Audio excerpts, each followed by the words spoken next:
Hi guys! నేనైతే గ్రౌండ్‌కైతే వచ్చాను. మరి శాండ్ కోసం క్యారీ బ్యాగ్ తీసుకొని, మనమైతే ఒక మంచి ఎక్వేరియంలాగా తయారు చేద్దాం. మరి ఇక్కడికొచ్చిన తర్వాత తెలిసింది దీనికి పెద్ద బొక్కుందని. ఒక్క కాదు బొక్క ఎలాగోలా మరి ఇంటికైతే తీసుకొచ్చేసాను ఆ కవర్‌లోనే.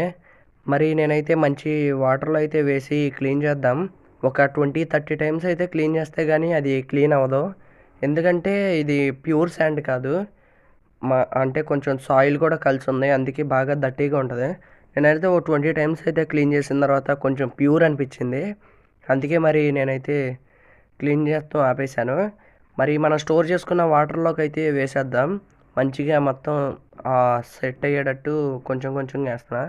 అయినా గాని క్లౌడీనెస్ వచ్చేసింది. మనం ఇంకా కొన్ని సార్లు క్లీన్ చేయాల్సింది. మరి నా దగ్గర ఉన్న కొంచెం ఫాక్స్‌టైల్ అయితే ఉంది. ఆ ఫాక్స్‌టైల్‌ని అయితే వేసేస్తున్నా. ఫైనల్ లుక్ అయితే ఇది మరి. నేనైతే ఒక పెయిర్ గప్పీస్ ఏసా. ఇదే మరి ఈరోజు వీడియో. Thank you for watching. Bye.